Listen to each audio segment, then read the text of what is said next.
सर्वांना नमस्कार. महाराष्ट्रातील 246 नगरपालिका आणि 42 नगरपंचायतीसाठी येत्या 2 डिसेंबर रोजी मतदान होणार आहे.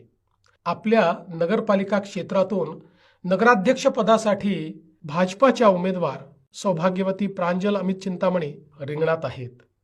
त्यांना आणि त्यांच्यासोबत भाजपच्या सर्व नगरसेवकांना विक्रमी बहुमताने विजयी करावे असे आवाहन मी आपल्याला करतो. आपल्याला माहितीच आहे, भाजप म्हणजे कमळ आणि कमळाचं चिन्ह म्हणजे विकासाची गुरुकिल्ली.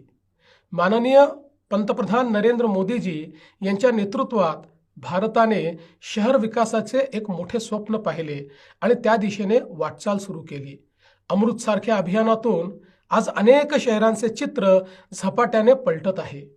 राज्यातील सरकारच्या माध्यमातून सुद्धा पाणीपुरवठा असेल, विविध इमारती असतील, भुयारी गटारी योजना असतील, रस्ते असतील, वेगवेगळ्या प्रकारच्या संधी असतील, या तयार करण्याचं काम आपण करतोय. मोदीजींनी सांगितलं, प्रत्येक शहर हे स्वयंपूर्ण असलं पाहिजे